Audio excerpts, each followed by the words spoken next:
சீமானுக்கு மேலே ஒரு அதிருப்தி. என்ன அதிருப்தின்னா, ஜெயிக்காத கட்சி எதுக்கு அரசியலில் நிற்கணும்?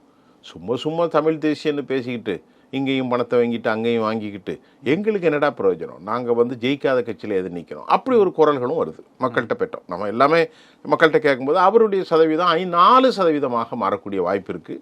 மெயின் டார்கெட் அவருடைய இளைஞர்கள் என்ன? இப்போ அரசியலில் நீங்கள் கண்டஸ்ட் பண்ணால் உங்களுக்கு என்ன விஷயம்? இப்போ பெரியார் இருக்கார், அவர் அரசியலில் இல்லை. ஒரு பேச்சுக்கு சொல்ல வரேன். RSS இருக்குது, அவங்க அரசியலில் இல்லை.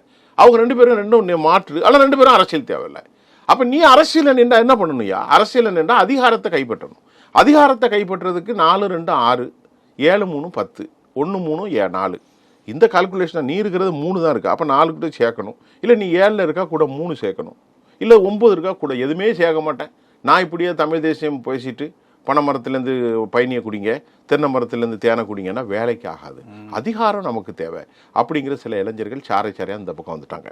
நேற்று ஒரு முக்கியமான ஒரு பெரிய தளம் ஒரு செய்தியை வெளியிட்டு இருந்தது. ஏறக்குறைய பாஜக கூட்டணி நான் 26%, தாவேகா 25லேருந்து 26%, திமுக 42% பெறும் அது சொல்லியிருந்தாங்க. ஆனால் அந்த பத்திரிக்கை கொஞ்சம் முக்கியமான ஒரு பெரிய பத்திரிக்கை தான். அது ஒரு சாதாரணமான பத்திரிக்கை இல்லை. அடுத்த ஸ்டேட்லேயும் நடக்குது, ஆங்கிலத்திலையும் பண்ணுறாங்க.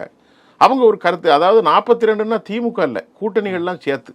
அப்படி இருக்கும்போது ஒரு ஹங் அசம்பிளி வருவதற்கான சாத்தியம் இருக்குது அப்படின்னு சொல்கிறாங்க. அப்போ நம்ம எப்படி ஹங் அசம்பிளி, நீங்கள் அப்புறம் தமிழ் சார் உங்கள்கிட்ட நிறைய கலெக்ஷன் இருக்குது, நான் எப்படி ஹங் வரும்னு நீங்கள் நம்ம பேசுவோம். ஒரு டிஸ்கஷன் தானே, வேறு டிஸ்கஸிங். எப்படின்னா, நிறைய சில இடங்களில் சராசரியாக டிஎம்கே உடைய ஓட்டை பிரிக்கிறேன்னு வைங்க, அந்த இடத்துல எடப்பாடிக்கும் அதிமுக கூட்டணி கொஞ்சம் வரும். ஒரு பேச்சு சொல்கிறாங்க. அப்படி 1, 2, ஒரு 10க்கு 2, 10க்கு 2ன்னு வரும்போது அவங்க ஒரு 50, 60 வருவாங்க. அப்படி நிறைய இடங்களில் ஏடிஎம்கே ஓட்டை பிரிக்கிறதுக்கு இல்லை, ஆனால் இளைஞர்கள் ஏடிஎம்கே இல்லாமல் இவர்கள்ட்ட தான் இருக்காங்க டிஎம்கேல. இப்போ மாற்று வழி இல்லாமல் இருந்தாங்க. அதனால் டிஎம்கேக்கு ஒரு பெரிய சிதறல் ஏற்படும் என்றும் ஒரு கருத்து.